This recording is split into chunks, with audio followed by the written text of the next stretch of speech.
Você está demitida. Pede um emprego para sua maldita fé. Aqui você não vai ficar dando comida para esses velhos. Era uma tarde fria de junho em Curitiba, quando o vento cortava a pele de quem ousava ficar parado na rua por muito tempo. No centro da cidade, onde prédios comerciais se erguiam imponentes ao redor de restaurantes caros e vitrines reluzentes, ficava o restaurante Belle Époque, um daqueles lugares que você passa na frente, olha pela vidraça espelhada e pensa, esse não é para mim. Era sofisticado demais, caro demais, cheio de gente que parecia viver em outro mundo. Mas ali dentro, entre mesas de mármore e taças de cristal, trabalhava Luciene, uma mulher de 35 anos, mãe solteira de 2 filhos pequenos, que carregava bandejas pesadas e sorrisos cansados. Luciene conhecia cada mesa daquele restaurante como conhecia as rugas das próprias mãos. Trabalhava ali há quase 3 anos, sempre pontual, sempre educada, sempre invisível da forma que os ricos preferem que os pobres sejam. O dono do Belle Époque era Maurício, um homem de 50 anos, cabelos grisalhos penteados para trás com gel, relógio suíço no pulso que custava mais do que Luciene ganhava em um ano. Para Maurício, o restaurante não era apenas negócio, era vitrine de status, era prova de que ele havia vencido na vida, era o lugar onde ele se sentia importante quando empresários pediam sua mesa preferida. E nada, absolutamente nada, poderia manchar a imagem do seu Belle Époque. Naquela tarde, enquanto Luciene carregava uma bandeja com sobremesas francesas que custavam o que ela pagava de aluguel, viu pela vitrine do restaurante algo que fez seu coração apertar. Sentada na calçada em frente, encostada na parede fria do prédio ao lado, estava uma mulher idosa. Vestia roupas rasgadas que já não tinham mais cor definida, eram cinza de sujeira, de tempo, de abandono. Seu rosto era marcado por rugas profundas, não apenas de idade mas de sofrimento acumulado. Segurava um saco plástico com seus únicos pertences e tremia. Tremia de frio, de fome, de exaustão. Mas não pedia esmola. Apenas estava sentada ali, como se não tivesse mais forças para continuar andando, como se aquela calçada fosse o fim da linha. Os clientes do Belle Époque passavam por ela com rostos contraídos de desprezo. Alguns faziam questão de desviar, como se pobreza fosse contagiosa. Uma senhora de casaco de pele parou na porta do restaurante e chamou Maurício. Essa gente estraga a imagem do local. Meus convidados vão chegar em meia hora. Faça algo. Maurício acenou que sim, irritado, mas não fez nada além de olhar pela vidraça com nojo mal disfarçado. Luciene terminou de servir as sobremesas e foi para a cozinha buscar mais pedidos. Mas não conseguia parar de pensar na idosa lá fora. Quando chegou sua pausa, 15 minutos rápidos que mal davam tempo de respirar, olhou para a panela de sopa que estava sobre o fogão. Era o fim do expediente de almoço. Aquela sopa seria descartada de qualquer forma. Sobras que iriam para o lixo.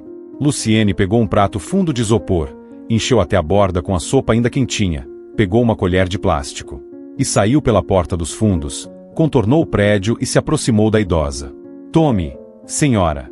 Está quentinha. A mulher ergueu o rosto lentamente, e quando seus olhos encontraram os de Luciene, algo inexplicável aconteceu. Aqueles olhos eram fundos demais, brilhavam com uma luz que não fazia sentido em um rosto tão marcado pela miséria. Havia gratidão ali, sim, mas havia também algo mais, algo que Luciene não conseguia nomear. Obrigada, minha filha. Que Deus te abençoe. A voz era fraca, mas carregava peso de verdade.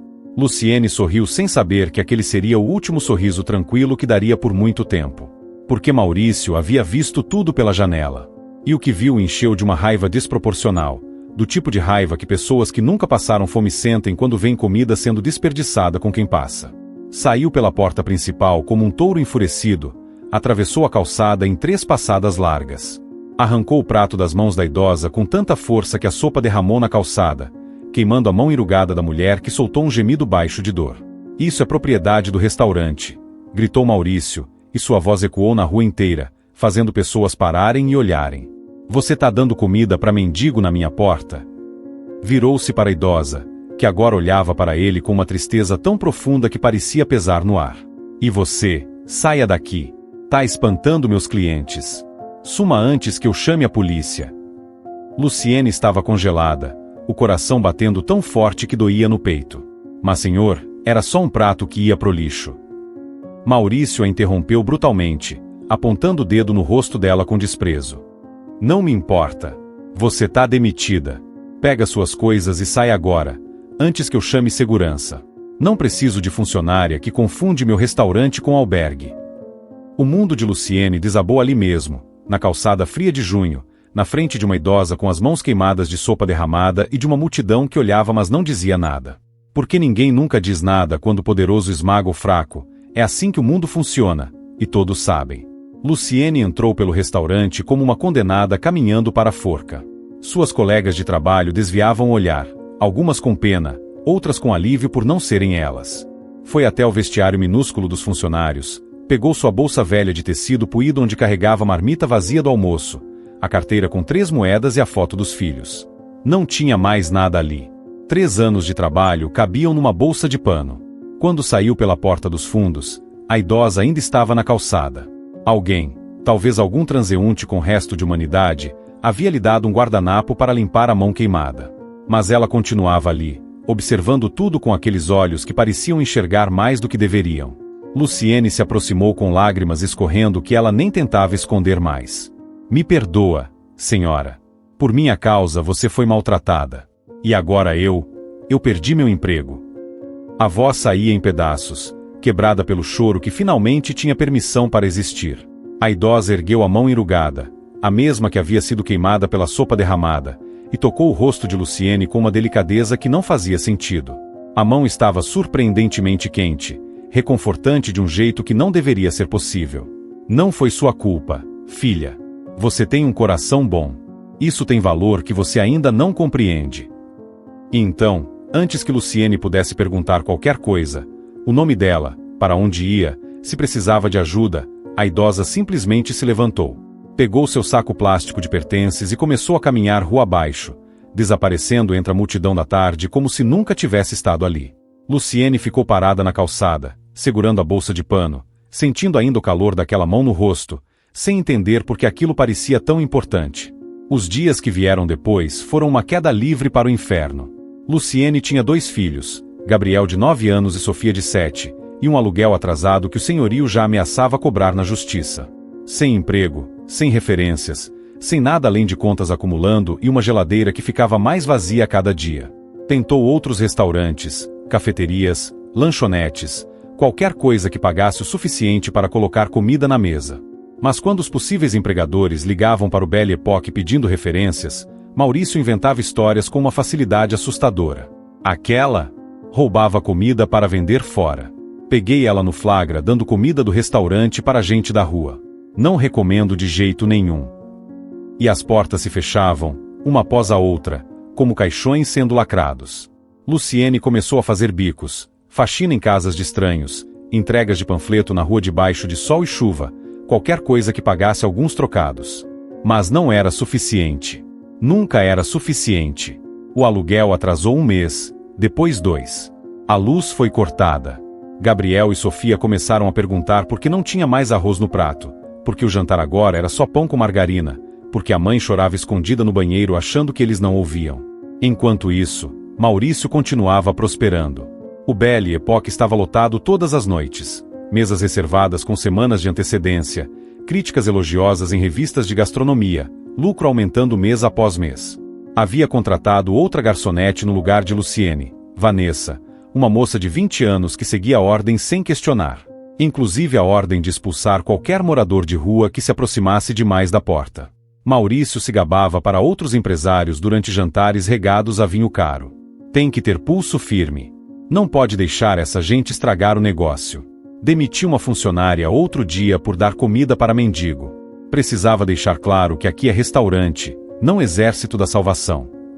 Seus amigos concordavam, riam, pediam mais champanhe. Ninguém mencionava Luciene. Ninguém perguntava o que tinha acontecido com ela. Ninguém questionava se demiti-la por alimentar uma pessoa com fome era justo. Porque no mundo deles, justiça era proteger lucro, humanidade era luxo que só pobre precisava ter. Foi em uma noite particularmente difícil, 3 meses depois da demissão, que Luciene finalmente desabou completamente.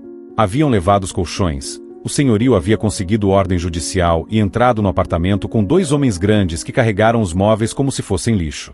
Sobraram apenas os cobertores finos que as crianças usavam, estendidos agora diretamente no chão frio de cimento. Gabriel e Sofia dormiam enrolados juntos para se aquecer, porque o inverno de Curitiba não perdoa e a casa sem luz também estava sem aquecedor. Luciene estava deitada ao lado deles, olhando para o teto rachado que mal conseguia ver na escuridão. Havia passado o dia inteiro procurando emprego. Tinha batido em 17 portas, enchido 9 fichas, ouvido 20 vezes a gente entra em contato, que significava não te queremos aqui. Seus pés estavam inchados de tanto andar. Seu estômago doía de fome. Mas pior do que tudo era a lembrança de Gabriel chorando antes de dormir. Mãe, minha barriga tá doendo de tanta fome. A vozinha fina dele, tentando não chorar para não deixar a mãe mais triste ainda. Luciene havia dividido o único pão que tinham em 3 pedaços minúsculos. Tinha dado a maior parte para as crianças e mastigado a sua devagar para enganar o estômago. Mas não era suficiente. Nunca era suficiente. E Sofia, com seus 7 anos de idade e olhos que pareciam entender demais para a idade que tinha, havia perguntado algo que quebrou o coração de Luciene em pedaços impossíveis de colar. Mãe, a gente vai virar igual àquela senhora da rua que você ajudou? A gente vai ter que dormir na calçada também? Luciene não tinha conseguido responder. Apenas havia abraçado a filha até ela dormir, e agora estava ali, deitada no chão duro, olhando para o nada e sentindo algo muito perigoso crescendo dentro dela. Não era apenas desespero, era questionamento de tudo. Foi ali, naquele chão frio que cheirava a mofo e derrota, com seus filhos dormindo ao lado porque não tinham mais camas, que Luciene finalmente rezou. Não foi uma oração bonita das que se aprende na igreja. Não foi uma oração confiante cheia de fé inabalável. Foi uma oração brutal, sincera até doer, sussurrada para não acordar as crianças, mas gritada em cada palavra silenciosa. Virgem Maria. A voz dela saiu tão baixa que era quase apenas movimento de lábios. Eu só dei comida para uma velha com fome. Era comida que ia pro lixo. E agora eu tô aqui, no chão, com meus filhos passando fome. Eu fiz errado. Eu não devia ter ajudado. As lágrimas escorriam pelo canto dos olhos, molhando o chão de cimento. Porque se fazer o certo me leva a isso, então eu não entendo mais nada. Eu não entendo por que bondade é punida enquanto crueldade próspera. Eu não entendo por que aquele homem tá lá no restaurante dele, rico, feliz, enquanto meus filhos passam fome. A voz quebrou completamente, e Luciene precisou tapar a boca com a mão para não soltar o choro alto que queria sair. Por favor, mãe, me ajuda. Não por mim, eu aguento fome, eu aguento frio, eu aguento humilhação. Mas pelos meus filhos. Eles não merecem passar fome por causa da bondade da mãe deles. Eles não merecem dormir no chão frio porque eu dei um prato de sopa para quem tinha mais fome ainda. Aquela oração não foi feita com fé forte e confiante. Foi feita com desespero, com dúvida, com dor que rasgava a alma. Foi feita com raiva misturada com súplica, com questionamento misturado com esperança frágil demais para se sustentar sozinha. Mas foi sincera, tão sincera que atravessou todos os céus. Porque a Virgem Maria não exige orações perfeitas. Ela não pede palavras bonitas nem fé sem rachaduras. Ela apenas pede verdade. E aquela oração, feita por uma mãe que havia perdido tudo por um ato de compaixão, que questionava se bondade valia a pena mas ainda assim não se arrependia de ter alimentado quem tinha fome, foi ouvida. Luciene não viu nenhuma luz. Não sentiu nenhuma presença mística. Apenas chorou até não ter mais lágrimas, até o cansaço finalmente vencer e ela dormir ali no chão ao lado dos filhos. Não sabia que sua oração já estava sendo respondida. Não sabia que a Mãe de Deus, que conhece o sofrimento de ver um filho com fome, que segurou nos braços o próprio filho sabendo que ele seria morto por crueldade humana, havia decidido intervir de forma que ninguém poderia prever. Porque havia um homem que precisava aprender que crueldade tem consequências.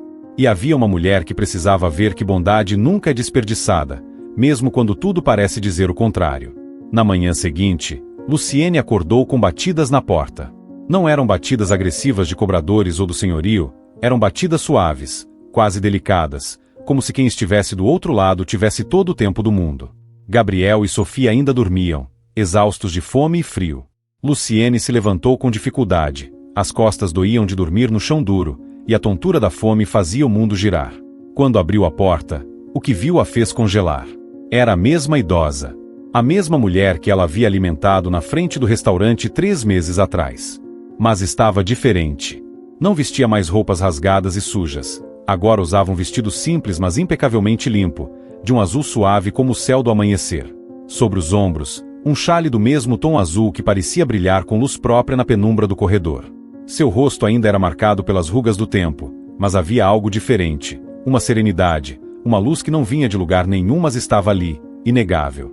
E havia algo mais, algo que fez o coração de Luciene disparar com um reconhecimento que não vinha da razão mas de um lugar muito mais profundo. O ar ao redor da mulher parecia mais leve, mais puro, como se apenas estar perto dela tornasse mais fácil respirar. Bom dia, Luciene. A voz era a mesma, fraca, delicada, mas agora carregava algo que fez Luciene se arrepiar da cabeça aos pés.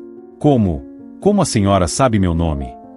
A voz de Luciene saiu em um sussurro trêmulo. A mulher sorriu, um sorriso cheio de compaixão maternal que parecia abraçar sem tocar. Eu sempre soube. Assim como sei que você passou a noite rezando, pedindo ajuda. Assim como sei que você deu o último pão que tinha para seus filhos e ficou sem comer nada. Luciene deu um passo para trás, a mão ainda segurando a maçaneta da porta. Seu coração batia tão forte que ela podia ouvi-lo nos ouvidos. Quem é a senhora? A mulher entrou na casa com uma delicadeza que parecia flutuar em vez de andar. Gabriel e Sofia haviam acordado com as vozes e olhavam para a visitante com curiosidade infantil, mas sem medo, como se reconhecessem nela algo seguro, algo bom. Você me deu comida quando estava com fome, disse a mulher, olhando ao redor da casa vazia, sem móveis, sem nada além de cobertores no chão.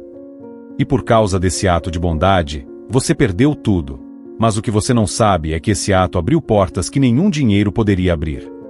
A mulher se aproximou de Gabriel e Sofia, tocando suas cabecinhas com uma ternura que fez as duas crianças sorrirem pela primeira vez em semanas. E agora, continuou, olhando de volta para Luciene com olhos que pareciam ver através dela, vim fazer duas coisas: recompensar você e ensinar uma lição para aquele que te demitiu. Foi naquele momento que Luciene soube. Não porque alguém disse, não porque viu algum sinal milagroso.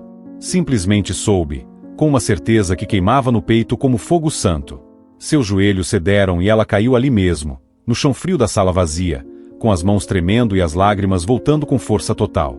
Você é a Virgem Maria, não é? A voz saiu quebrada, misturada com soluços. A mulher se abaixou com graça infinita e ajudou Luciene a se levantar, segurando suas mãos calejadas com delicadeza. Sim, minha filha. Eu caminho entre vocês, testando corações. Muitos me viram naquele dia, sentada na calçada. Muitos passaram com desprezo. Alguns cuspiram perto de mim. Outros desviaram os olhos como se eu fosse invisível. Mas você parou. Você deu. Você se importou. Maria, porque agora não havia dúvida de quem era, olhou profundamente nos olhos de Luciene. E por isso, tudo vai mudar, não apenas para você, mas também para aquele homem que precisa aprender que crueldade tem consequências. Ele precisa ver o que fez.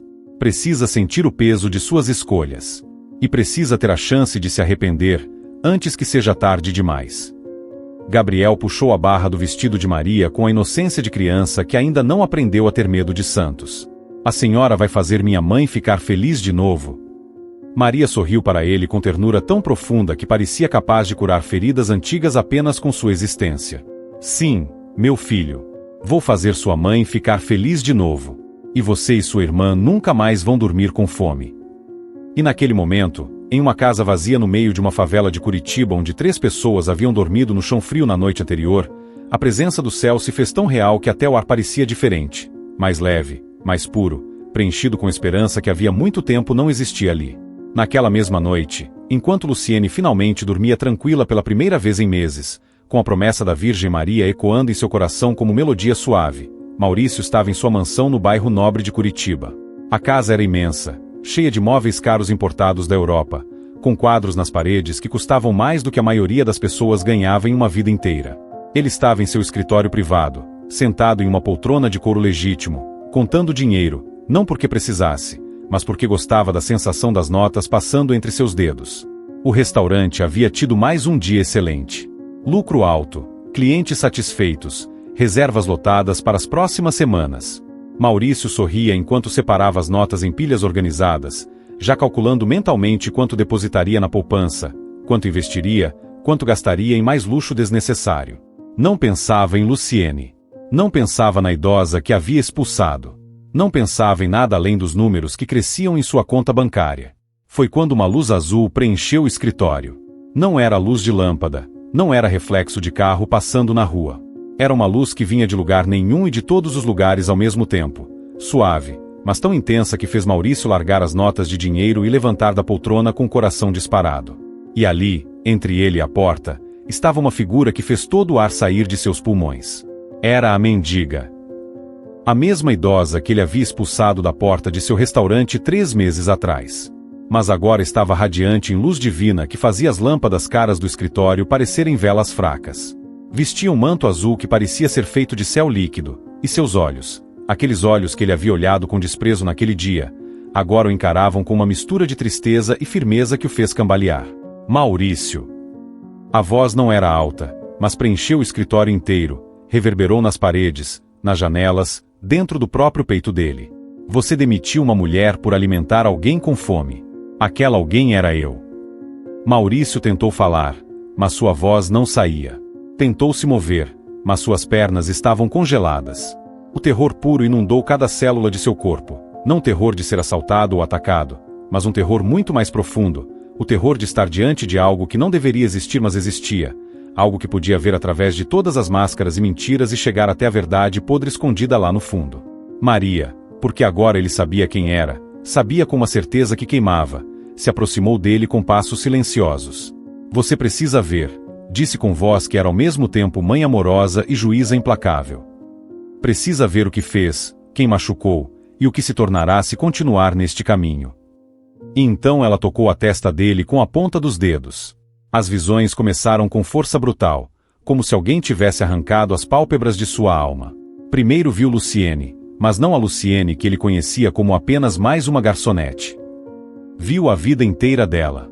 Viu como ela havia ficado viúva jovem. Viu como criava os filhos sozinha com uma dignidade que ele nunca teve apesar de toda sua riqueza. Viu cada dia de trabalho honesto dela no Belle Époque, chegando cedo, saindo tarde, nunca roubando um centavo, tratando clientes mal educados com paciência de santa. Viu o momento exato em que ela olhou pela vidraça e viu ele, Maurício, disfarçado de mendiga, sentado na calçada com fome e frio. Viu a compaixão pura que brotou no coração dela. Viu como ela não hesitou, não calculou consequências, apenas pegou comida que iria para o lixo e deu para quem tinha fome. Viu a gratidão nos olhos da mendiga. Viu o momento sagrado de humanidade simples acontecendo na calçada fria. E então viu a si mesmo. Viu como havia saído do restaurante cheio de raiva desproporcional, como havia arrancado o prato das mãos da idosa com violência desnecessária, como havia gritado humilhações. Viu o desprezo em seu próprio rosto, e pela primeira vez, viu como era feio. Não feio fisicamente, mas feio de uma forma que nenhum espelho jamais mostraria. Feio na alma. Viu Luciene sendo demitida, viu as lágrimas que ela escondeu, viu como ela saiu do restaurante carregando seus pertences em uma sacola de pano. E então viu o que veio depois, os 3 meses de inferno que ela viveu por causa dele. Viu cada porta fechada na cara dela, cada não que recebeu, cada noite em que seus filhos dormiram com fome. Viu Gabriel chorando de barriga vazia, viu Sofia perguntando se iam morar na rua. Viu Luciene deitada no chão frio rezando com desespero, viu as lágrimas escorrendo enquanto ela questionava se fazer o certo valia a pena. E viu a responsabilidade, viu que tudo aquilo, cada lágrima, cada noite de fome, cada pedaço de dignidade arrancado, era culpa dele.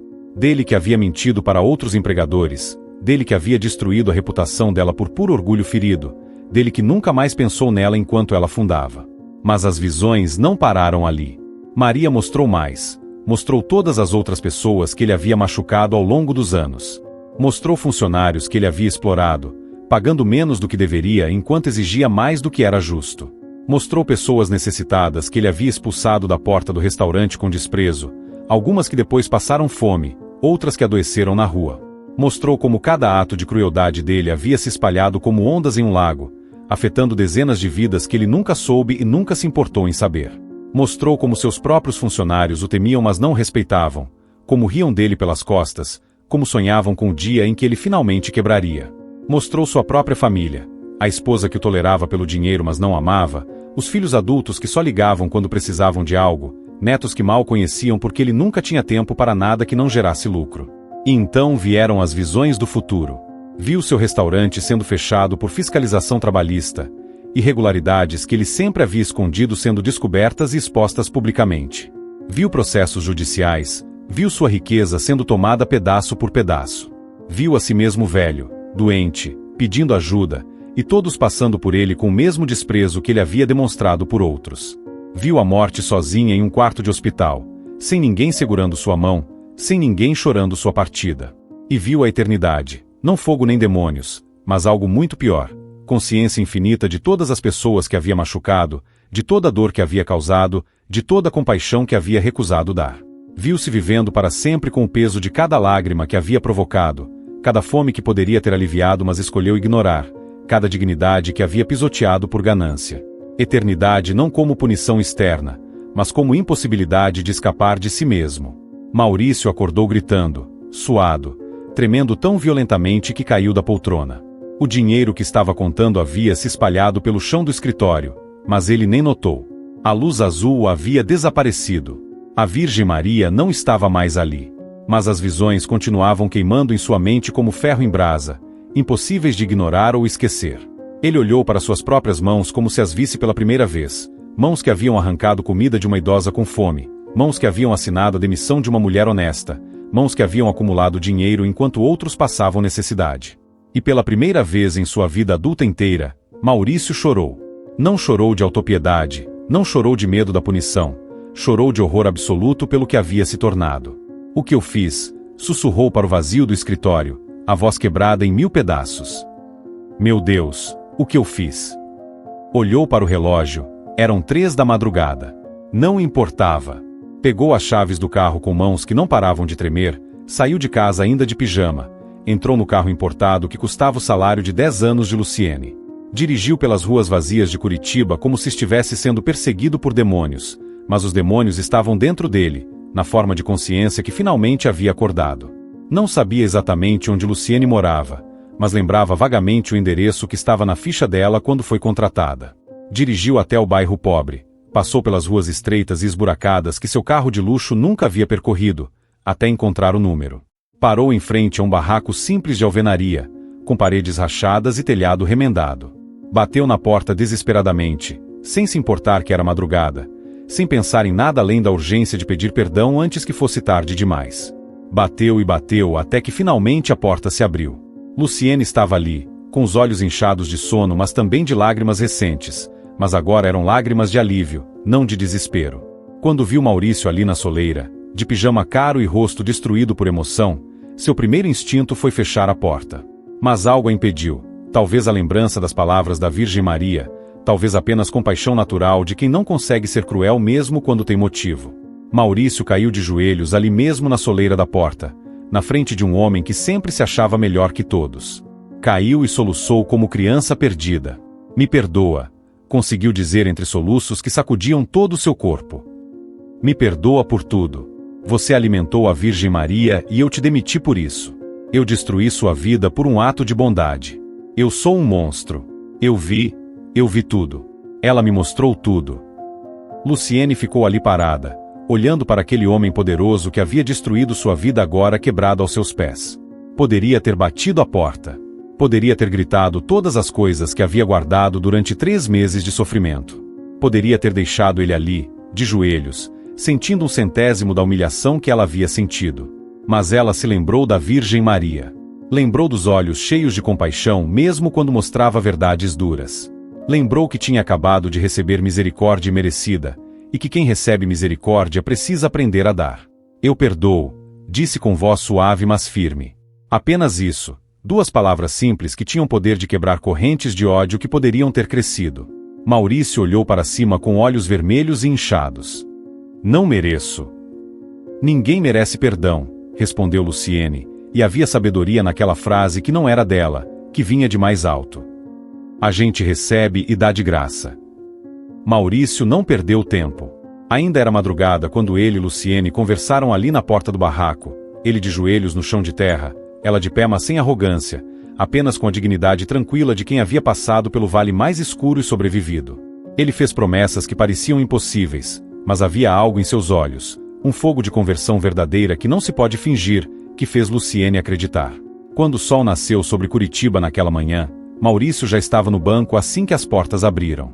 Fez uma transferência que deixou o gerente de olhos arregalados, 6 meses de salário adiantado para Luciene, mais uma quantia extra para cobrir todas as dívidas acumuladas, mais dinheiro suficiente para comprar móveis novos e recomeçar. Não era empréstimo, não tinha condições, era restituição, era tentar consertar o que havia quebrado. Mas não parou ali. Às 9 da manhã, quando os funcionários do Belle Époque chegaram para o turno do almoço, encontraram Maurício esperando com um anúncio que ninguém esperava. Reuniu todos na sala principal do restaurante, garçons, cozinheiros, ajudantes, faxineiras, e com voz que ainda tremia de emoção recente, falou: "Luciene vai voltar", começou, e o murmúrio de surpresa correu pela sala. Mas não como garçonete. Ela vai ser a nova gerente-geral do Belle Époque. Vai ter autoridade sobre todos os setores, inclusive sobre mim nas decisões do dia a dia. E o salário dela vai ser 3 vezes o que eu pagava antes. O silêncio que se seguiu foi de choque absoluto. Vanessa, a garçonete que havia substituído Luciene e que sempre concordava com tudo que Maurício mandava, foi a primeira a falar. "Mas, senhor, ela foi demitida por dar comida para mendigo. O senhor disse que eu estava errado." A voz de Maurício cortou o ar com firmeza que ninguém estava acostumado a ouvir dele. Não era firmeza de arrogância, mas de convicção. Completamente, terrivelmente errado. Luciene fez o que era certo, e eu a puni por isso. Agora vou passar o resto da minha vida tentando consertar esse erro. Nos dias seguintes, mudanças começaram a acontecer tão rápido que os funcionários mal conseguiam acompanhar. Maurício foi pessoalmente à casa de Luciene com uma van alugada cheia de móveis novos, cama de casal para ela, beliches para Gabriel e Sofia, mesa, sofá, geladeira nova, fogão, armários. Contratou eletricistas para consertar toda a fiação da casa, encanadores para arrumar os canos que vazavam. Pagou 6 meses de aluguel adiantado para o senhorio que havia ameaçado despejar Luciene. Matriculou Gabriel e Sofia em uma escola particular boa, não a mais cara da cidade porque Luciene pediu que não, disse que não queria que os filhos crescessem achando que luxo era necessário. Comprou uniformes, material escolar, mochilas novas. Pagou tudo. Mas o milagre maior aconteceu no próprio Belle Époque. Maurício fez algo que chocou a elite de Curitiba e irritou muitos de seus clientes ricos. Transformou completamente a política do restaurante. Anunciou que toda quarta-feira à noite, o Belle Époque fecharia para clientes pagantes e abriria exclusivamente para moradores de rua. Refeições completas, entrada, prato principal, sobremesa, servidas com a mesma louça fina e os mesmos talheres de prata que os ricos usavam. Sem filas humilhantes, sem pratos de plástico, sem tratamento de caridade condescendente. Dignidade completa. Mais do que isso, instalou chuveiros e vestiários nos fundos do restaurante. Quem chegasse para a refeição de quarta-feira podia tomar banho quente, receber roupas limpas doadas, cortar cabelo e barba com barbeiros voluntários. Contratou assistentes sociais para ficarem disponíveis, ajudando com documentação, encaminhamento para abrigos, procura de emprego. Muitos clientes ricos cancelaram suas reservas. "Não vou frequentar restaurante que serve mendigo", reclamavam. Maurício os deixou ir sem tentar convencer. "Se vocês não querem comer no mesmo lugar que servos pobres", dizia com calma nova que havia aprendido, "então vocês não são o tipo de cliente que eu quero." E algo completamente inesperado aconteceu. O restaurante não quebrou. Na verdade, prosperou ainda mais. Novos clientes começaram a aparecer. Pessoas que haviam lido sobre a transformação do Belle Époque nos jornais, que admiravam a mudança, que queriam apoiar um negócio que tinha consciência social. A imprensa cobriu positivamente. Programas de TV fizeram reportagens. O Belle Époque se tornou referência não apenas de boa comida, mas de humanidade. Luciene, agora gerente, comandava tudo com a mesma compaixão que sempre teve, mas agora com recursos para amplificar essa compaixão infinitamente. Tratava os funcionários com respeito, pagava horas extras corretamente, ouvia reclamações e resolvia problemas. E nas quartas-feiras à noite, servia pessoalmente as refeições para os moradores de rua, olhando nos olhos de cada um, chamando pelo nome quando sabia, tratando cada pessoa como se fosse cliente VIP. Porque ela se lembrava. Lembrava de estar apenas alguns passos de se tornar uma daquelas pessoas, lembrava de dormir no chão frio com os filhos com fome, lembrava da idosa que ela havia alimentado e que era Virgem Maria disfarçada. Lembrava que a diferença entre ter teto e dormir na rua era às vezes apenas um ato de compaixão ou crueldade de alguém com poder. Se você chegou até aqui nessa história e sentiu algo dentro do peito, talvez seja o momento de deixar um amém nos comentários. Às vezes um simples amém é o começo de uma cura que você nem imaginava precisar. 6 meses depois da aparição da Virgem Maria, O Belle Époque era um lugar completamente diferente. Não apenas na decoração ou no cardápio, mas na própria alma do estabelecimento. Era como se o lugar tivesse sido exorcizado de ganância e agora respirava generosidade. Gabriel e Sofia estavam florescendo na escola nova. Gabriel, que antes mal conseguia se concentrar nas aulas porque passava fome, agora tirava notas excelentes e havia entrado para o time de futebol. Sofia, que sempre foi tímida e quieta demais para uma criança de 7 anos, agora ria alto nos recreios e tinha feito amigas. Eles não sabiam os detalhes completos do que havia acontecido, eram jovens demais para entender, mas sabiam que algo milagroso havia salvado sua família. Luciene acordava todos os dias ainda surpresa com a reviravolta que sua vida havia dado. Trabalhava no Belle Époque não como escrava de salário mínimo, mas como gerente respeitada com autoridade real. Morava em uma casa agora arrumada e confortável. Seus filhos iam para a escola de barriga cheia e uniforme limpo. Mas o mais importante, nunca havia esquecido a lição.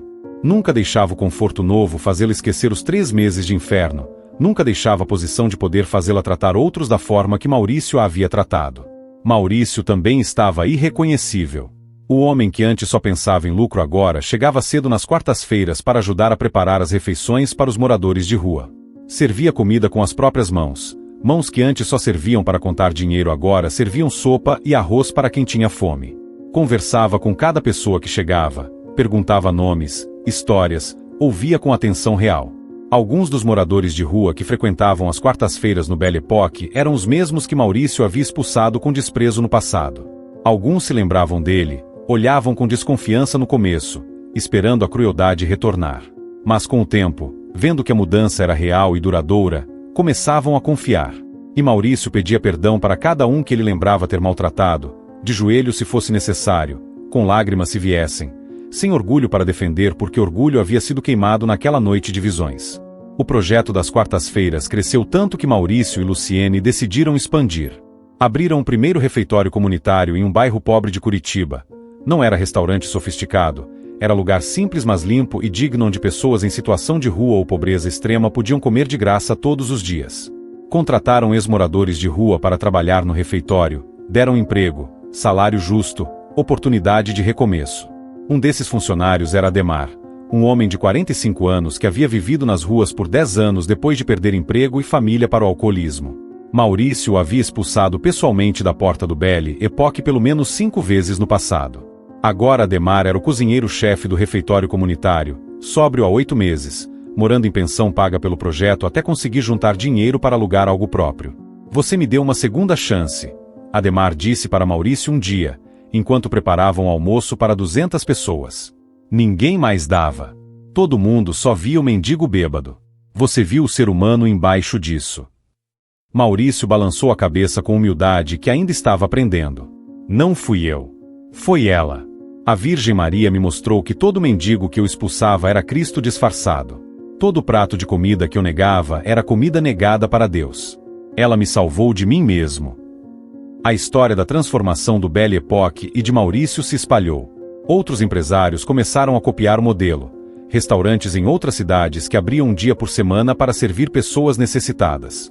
Alguns faziam por marketing, é verdade, mas outros faziam por conversão real. E mesmo os que faziam por marketing ainda estavam alimentando gente com fome, então o resultado era bom independente da motivação. Jornais e programas de TV queriam entrevistar Maurício e Luciene. Eles aceitavam, mas sempre contavam a verdade completa. Não suavizavam, não romantizavam. Luciene contava como havia sido demitida por dar um prato de sopa, como havia passado 3 meses no inferno, como havia dormido no chão com os filhos com fome. Maurício contava como havia sido cruel, como havia destruído a vida dela por orgulho, como a Virgem Maria havia aparecido e mostrado visões que o quebraram completamente. "Eu não sou herói", Maurício dizia sempre no final das entrevistas. "Fui vilão que foi forçado a ver o monstro que havia se tornado. Agora só tento consertar uma fração do mal que fiz. E aprendi que riqueza que não é compartilhada é apenas ganância com conta bancária grande." 3 anos depois daquela noite de junho em que Luciene havia dado um prato de sopa para uma idosa desconhecida, o mundo dela e de Maurício estava completamente transformado. O Belle Époque continuava sendo restaurante de sucesso, mas sucesso agora era medido não apenas em lucro, mas em quantas pessoas haviam sido alimentadas, quantos ex-moradores de rua haviam sido empregados, quantas vidas haviam sido restauradas. O projeto havia crescido além do que qualquer um imaginava. Agora eram 3 refeitórios comunitários espalhados por Curitiba, servindo mais de 1000 refeições por dia.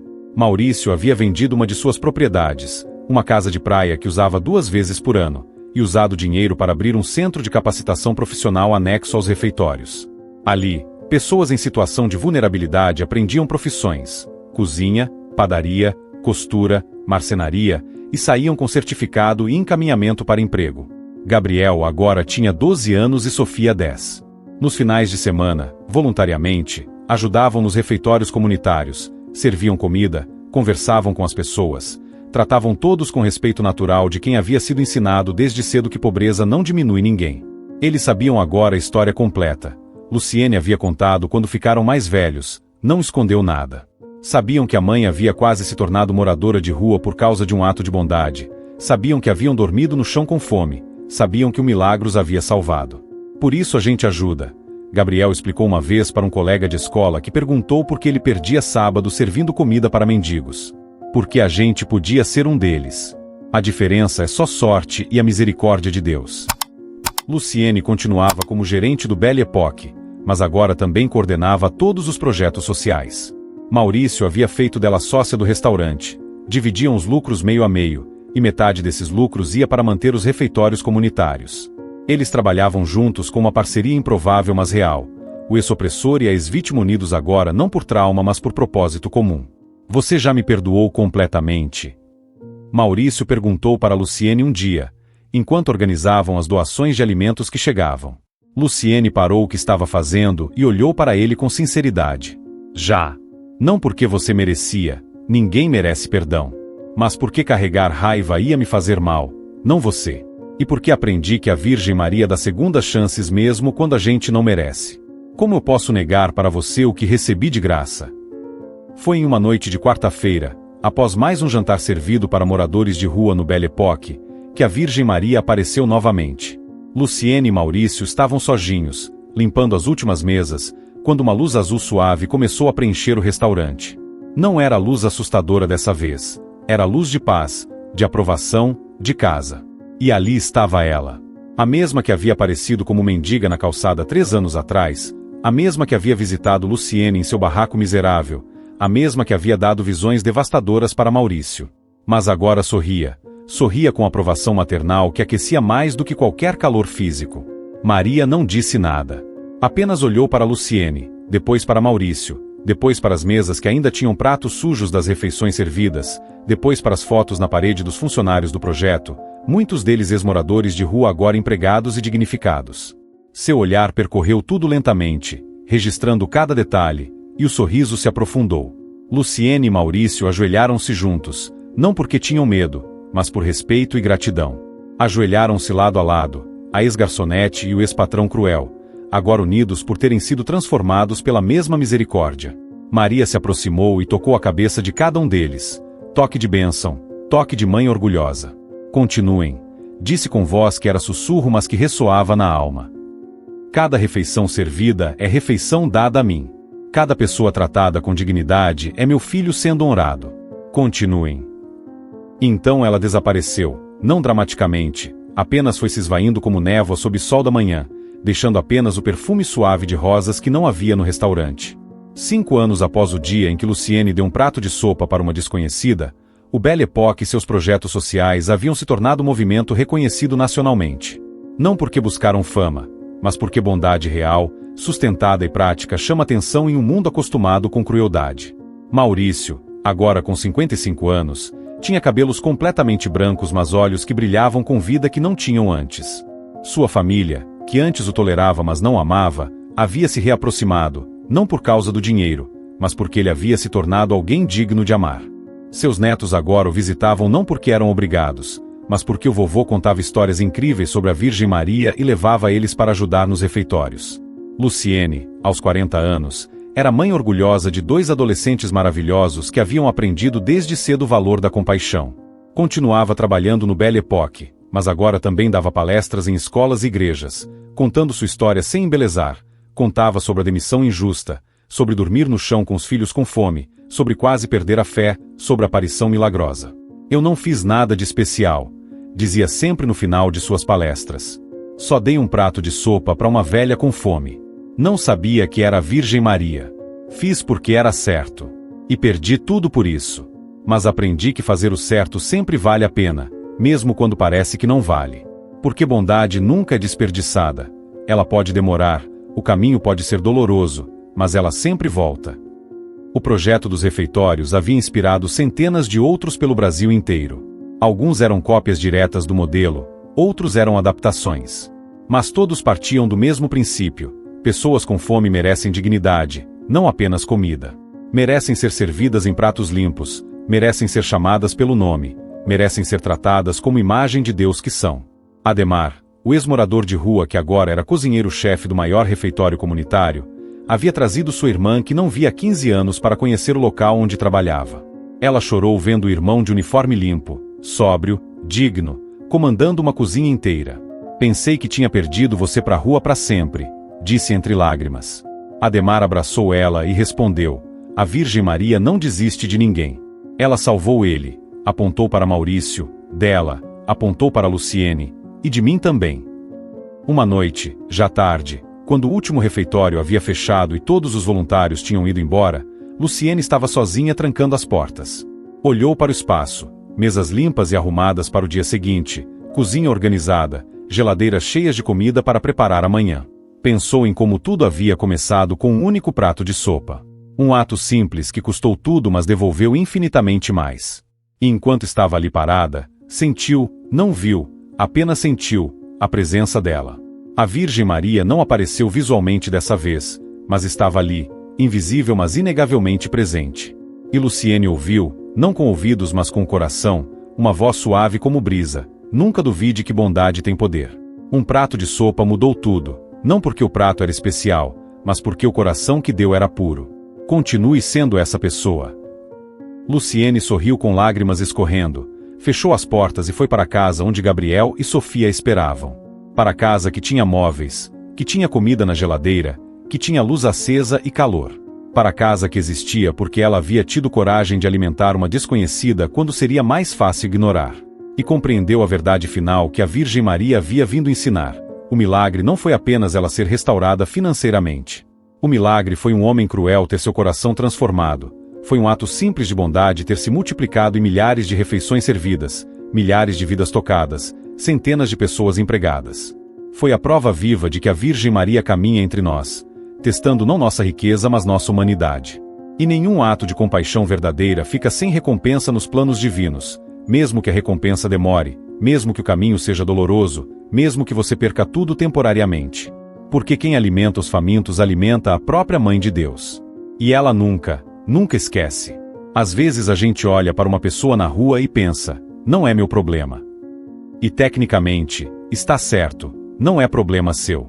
Você não causou a pobreza dela, não é responsável pela situação dela. Pode passar reto sem culpa legal.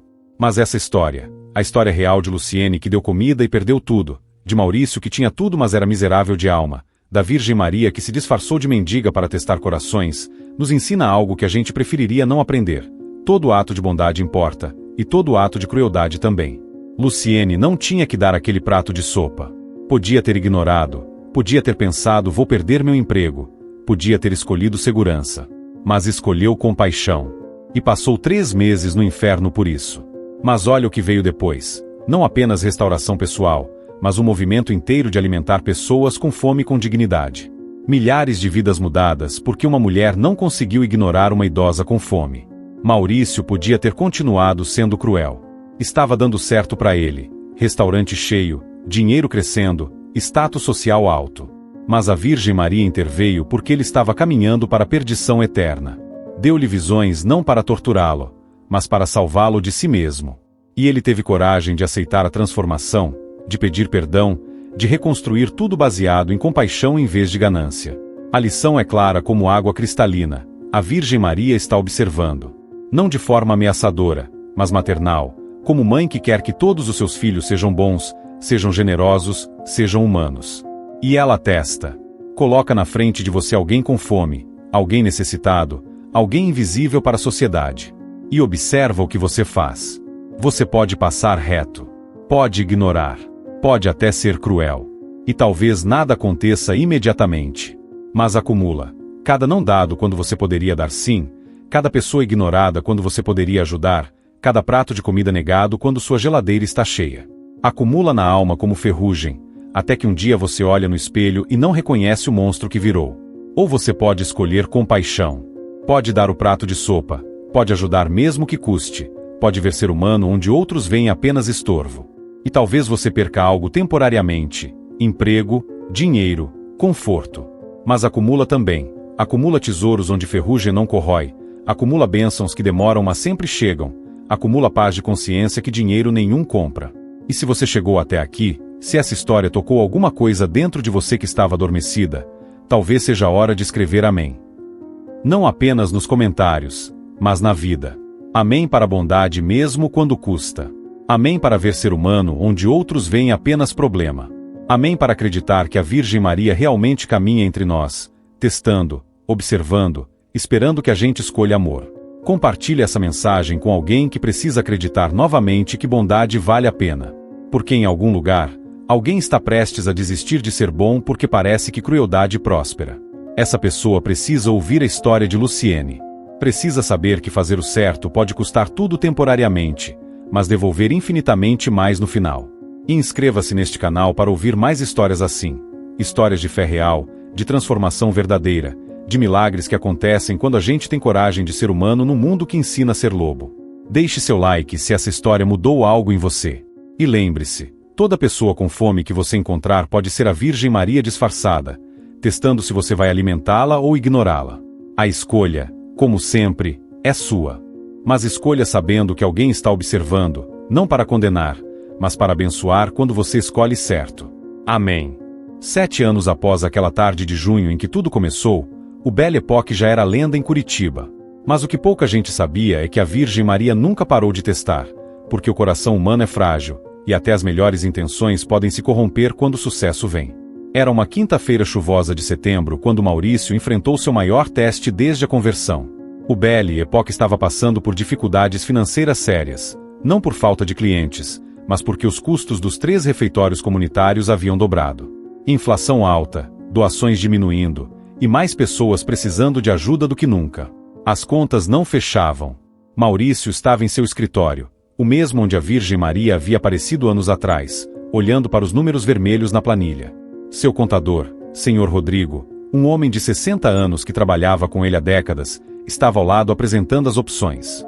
Maurício, você precisa fechar pelo menos 2 refeitórios, dizia Rodrigo com a franqueza de quem trabalha junto há muito tempo. Ou reduzir drasticamente os dias de atendimento. Não dá mais. Você está usando toda a reserva financeira. Em 6 meses, quebra. Maurício olhava para os números e sentia algo perigoso crescendo dentro dele. O velho Maurício, aquele que calculava tudo em lucro e prejuízo, aquele que achava que compaixão era luxo que só rico podia ter. Quantas pessoas a gente alimenta por dia nos 3 refeitórios?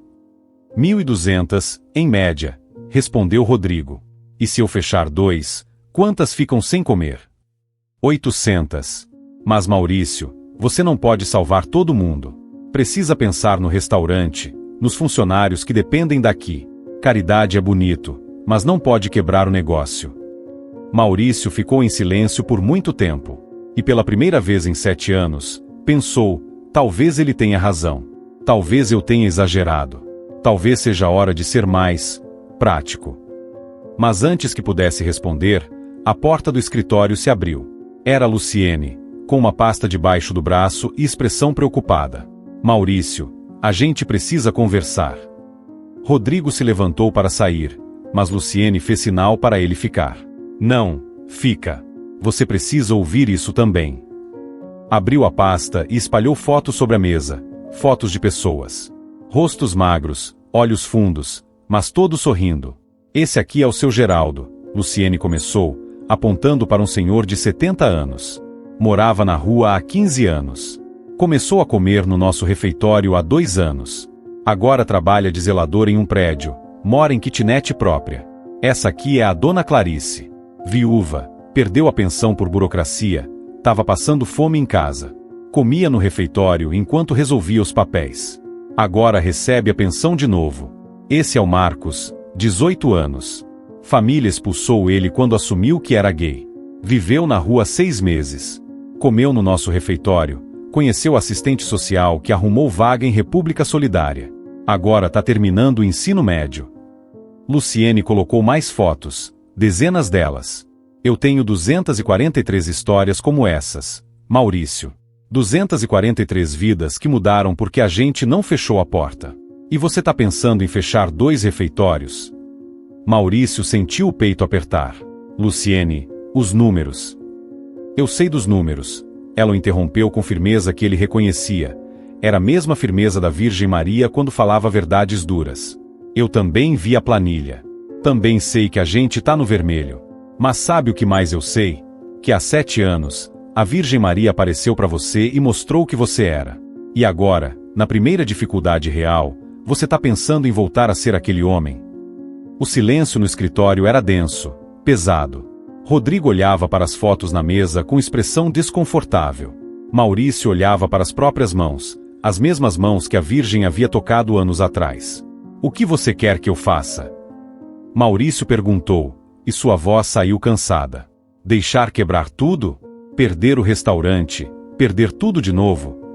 Luciene se sentou na frente dele e segurou suas mãos, gesto inesperado que fez Maurício olhar para ela surpreso. Quero que você confie. Confie que se a gente continuar fazendo certo, se a gente não abandonar essas pessoas, Deus vai prover.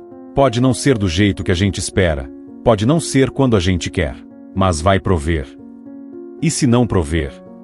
A voz de Maurício era quase um sussurro.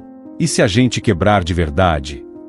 Luciene sorriu, não um sorriso alegre, mas um sorriso de quem já passou pelo vale mais escuro e sobreviveu. Então a gente quebra fazendo certo. É melhor quebrar alimentando gente com fome do que prosperar fechando a porta para quem precisa. Eu aprendi isso quando dormi no chão com meus filhos com fome. Aprendi que fazer o certo vale a pena, mesmo quando custa tudo. Naquele momento, algo mudou no ar do escritório. Não era luz azul como das outras vezes, não era aparição visível. Mas havia uma presença, suave, maternal, impossível de ignorar. E Maurício soube, com certeza que queimava no peito, que ela estava ali, ouvindo, observando, esperando para ver o que ele escolheria. Maurício olhou para Rodrigo.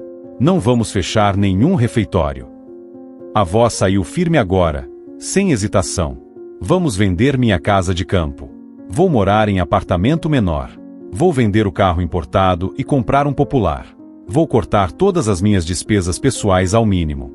E esse dinheiro vai manter os refeitórios abertos. Rodrigo abriu a boca para protestar, mas Maurício ergueu a mão.